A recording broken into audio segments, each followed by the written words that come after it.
Hello, buddy. I'm Sammy from Talk21.com, and today we're talking about why dating sucks in 2025 and beyond for men and for women, and what you can do about it to improve your chances. So, let's start with why it seems to suck, allegedly. So, why does dating suck now? I think there's a bunch of factors involved. The main ones are, in my opinion, I think online dating and dating apps are a big reason because they are incentivized to keep you single, so you pay.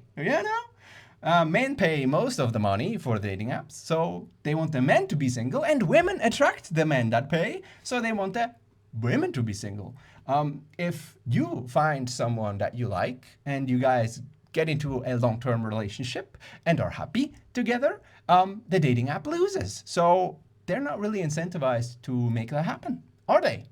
So I think dating apps are a big reason why dating sucks in 2025. It's the cheeseburger of dating. It's easy. You just swipe, and match, and you don't have to talk to anybody. You don't have to be like, hey, how you doing? Wow, that is a cute dog. What race is that? You don't have to talk to anybody. It's easy. You swipe, you upload a few photos, you apply 17 filters, improve it through the AI, Photoshop it a little bit, change your hair color, and you rent an expensive car, and there you go. You are now a fake person on the internet, dating other fake people, and yeah. I think dating apps are a big part of it, and then also people have raised their standards tremendously. So that is another aspect of why I think dating sucks in 2025 and beyond, is that, through Instagram and all these fake images that we're presented with on TikTok, we've just raised our standards. We've just raised our standards because, we don't know. People don't know that, these pictures are fake and these lives that these people live are fake. That it's not how they actually live. They're not constantly on holiday and just enjoying life and looking like a supermodel all the time. It's all fake, but people believe it and they're looking for that ideal, and people raise their standards. And I think men and women both are guilty of that. I think with the advent of the internet, and especially Instagram and TikTok, the standards have just risen tremendously. Everybody is looking for the Porsche Cayenne, the Lamborghini Urus of relationships. It has to do everything, right? Men have to be 6 feet tall, make 7 figures a minute. They have to be 19, and they have to be social, and they have to go to the gym, and everything, just everything. And they have to be romantic and sentimental and emotional, and this and that, everything. Everybody expects everything. And the same for men, by the way. It's not just women that are guilty of this. Men have also raised their standards. Corn, I love corn. Corn dogs and stuff. That has really also, risen the expectations, and Instagram, TikTok, all that, all the models everywhere. And of course, it's mostly fake. It's all filters. It's improved by AI. There are filters these days. I'm a boomer. I'm old, so I didn't even know. Like my phone, one day I bought a new phone, and it was like, and I looked amazing in pictures, and then I realized it automatically had a beauty filter on. I had to turn it off. I had to opt out of the beauty filter. I didn't even know I had a beauty filter on. I had to turn that thing off. It was on by default. So, yeah, people might not even willingly be fake. They might just be fake because that's the default. Being fake is now the default. So that is another aspect. And then there's a more spiritual aspect, I think, why dating also sucks now, and that is that we have lost our common values as a society, especially here in the West. And of course, this video is mostly targeted, I guess, at people in the West. If you're not from the West, you are also welcome here. I'm glad that you're here. I hope you enjoy it nonetheless, and maybe you can just laugh at us with our loss of common values. So yeah, that's also a thing. Like in the West, we traditionally have had Christian values. And yes, I'm a Christian and I might be a little bit biased, but I think that's also something that really makes dating difficult because you don't have anything in that common to fall back on anymore. Everybody has totally different worldviews, leftist ones, far right, conspiracy, whatever. The Earth is flat, the Earth is round. Lizards rule the world. There's all kinds of worldviews now. They're just absolutely incompatible. Also, gender roles, in the 1950s, gender roles were obvious. You didn't have to really talk about it so much. Now it's like, what do we do? Right? So as someone who has married a Christian woman, and I'm an evangelical Christian, we have a book that we can go back to. If we have a big fight and we cannot find a compromise, we can go to the book and we can look up what does the book say, right? And then we are going to stick with what the book says, no matter what. If the book doesn't say anything, then we have to fight it out. But even for us, it's difficult sometimes. So I can't even imagine how people make a relationship workable when there isn't a book that you can fall back on, right? When the only book you have is the criminal code. I don't know. It seems very difficult to me. So I think loss of common values is also a big aspect, because if you have some kind of weird worldview, you have to find someone almost that has the exact same weird worldview as you do. How do you do that? I don't know. I've actually seen it on Reddit where that was like an atheist that was looking for a traditional woman. And I was like, oh, I don't know where you go. How can you, and I know people in real life that are looking for that. They're looking for basically a Christian woman, a traditional woman that is looking for traditional family and all that, but is absolutely atheist. And where do you go? There isn't a place where they congregate, not online, as far as I know, and not in the real world. Where do you go? Where do you find it? I don't know. I was like, bro, you want a traditional woman? Best go approach women at church, but they're gonna probably be Christians. I don't know. So that's also very difficult. You almost have to find someone that's exactly compatible with your worldview and your values, and there's so many different ones now. So I'm not saying that individuality is a bad thing. I think it's a great thing, but it does make dating more difficult for sure. So anyways, what's the solution to all this, right? Now I've talked to so much, I've ranted so much about how bad it is and loss of common values and the standards are high and everybody is fake and the dating apps are keeping you single to milk you for all your money. So how do you solve this problem? So I think you can't solve these things, but what you can do is you can talk to people in the real world. In the real world, there's women and men that don't use these apps.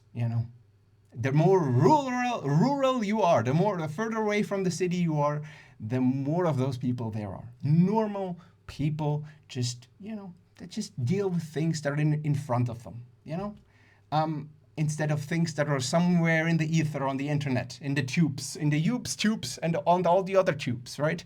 So I think that's the key. You need to talk to people. And that is also what we do here. Talk2anyone.com is a tool that helps you to learn to talk to people. Talk to men, talk to women, talk to everyone. And developing social skills is key anyways. It helps you everywhere, not just when it comes to dating. It helps you in business, in life, maintaining and building up relationships, even non-romantic ones. It helps you everywhere where there's people involved. And people, turns out, the world is run by people, and being able to talk to them is a very useful skill to have. So I think the key here is, and the way I solved this problem for me, and I've been on the dating apps and all that, blah, blah, blah. For me, the key was just starting to talk to people in the real world. Yes, it's harder. It's harder than using swipe, left, right, up, down, whatever. It's much harder. It takes courage. Okay? And you're going to be you. You're going to be you without a filter. Okay, makeup you can use in the real world, but there's going to be no filter. Okay? There's going to be no AI making you thin or muscular. It's just going to be you. And You can't control the lighting, and it's just you're gonna be you. But you're gonna meet normal people, and your competition is gonna be significantly less. Especially since social skills are really on the decline. People are lonelier than ever. They talk to less people than ever. They're not experienced talking to people. If you are able to approach people, talk to people, be charismatic, be lovely in conversation, then you have a huge leg up on your competition already, on like 95% of them.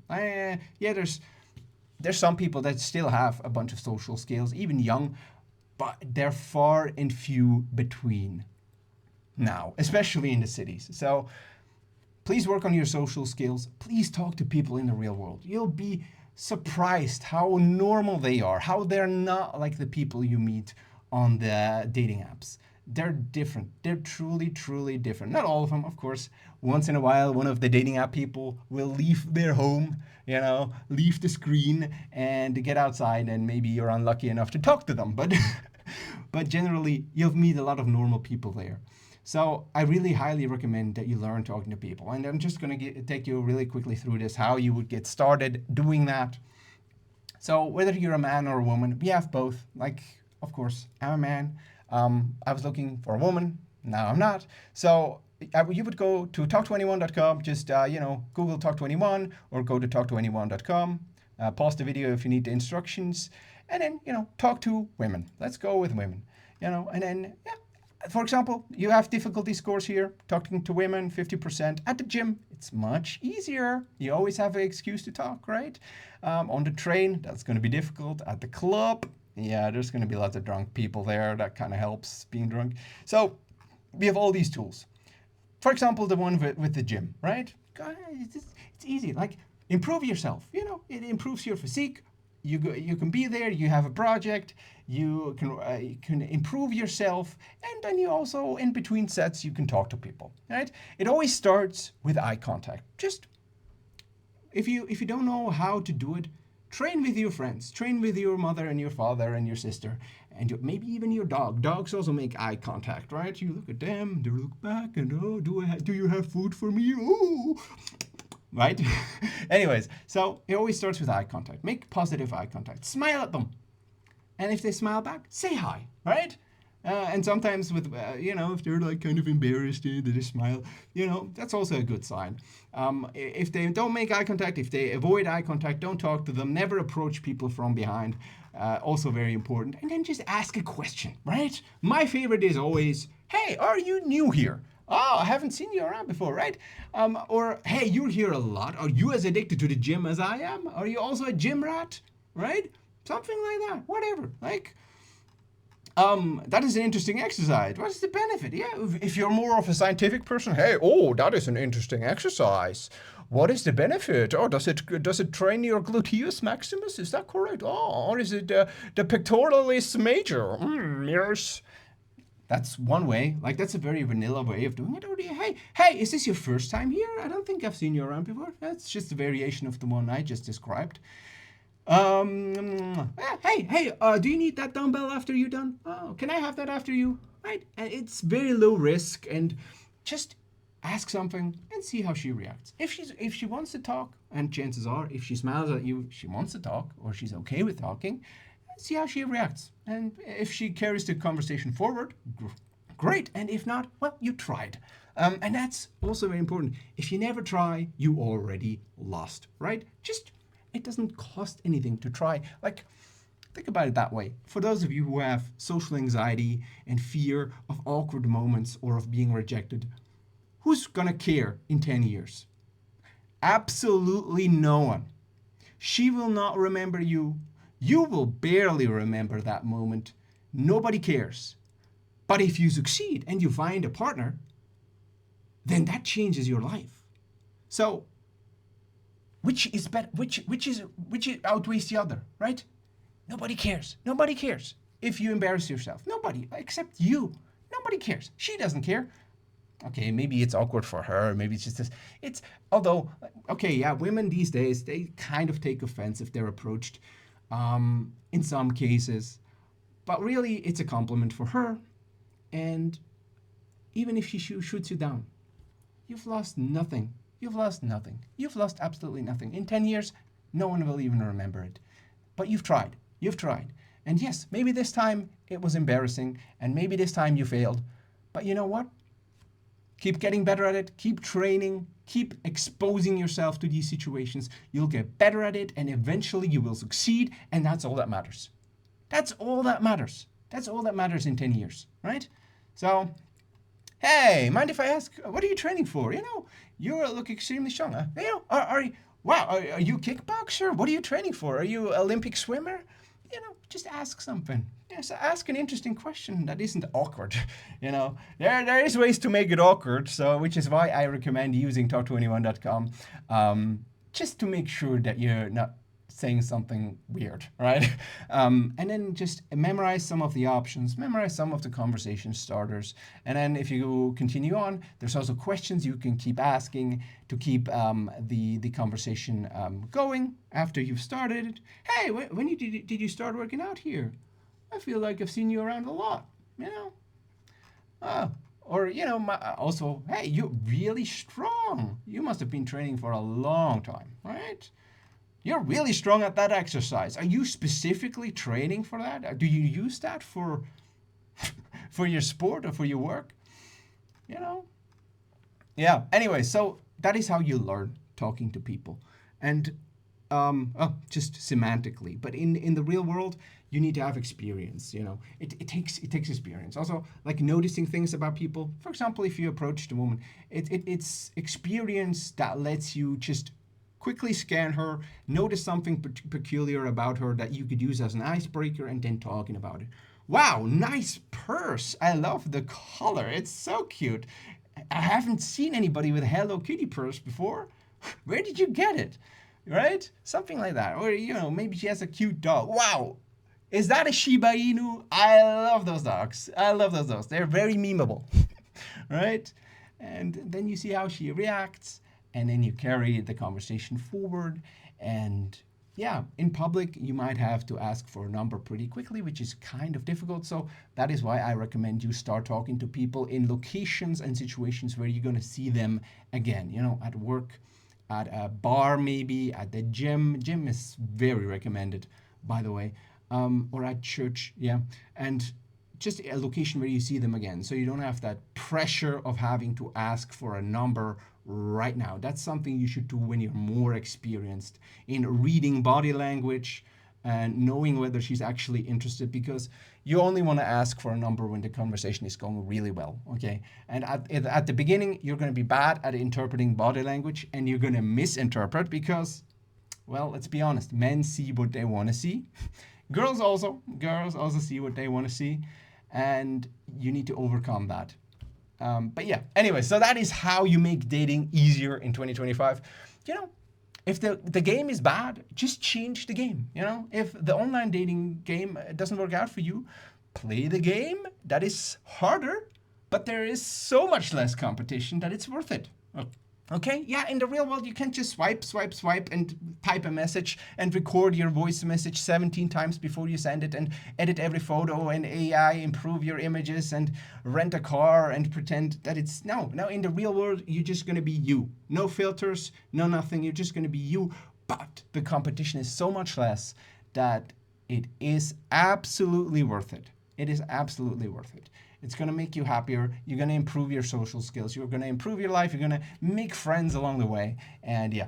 Anyway, so that is my rant about why dating sucks in 2025 and beyond, and how you can make it easier by picking up a very useful skill. Anyways, head over to talk21.com. Again, instructions are here if you're looking to do that. Use the tool.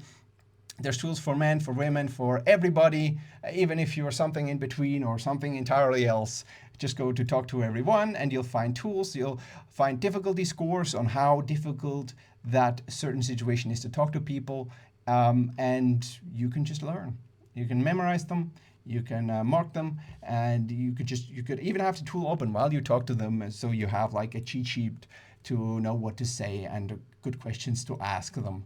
Anyways, Please leave a like under the video if you have enjoyed. If you have any comments or if you want to share experiences on how bad dating in 2025 has been for you, leave them under the video. Subscribe if you want more of this content, and I will see you guys next time.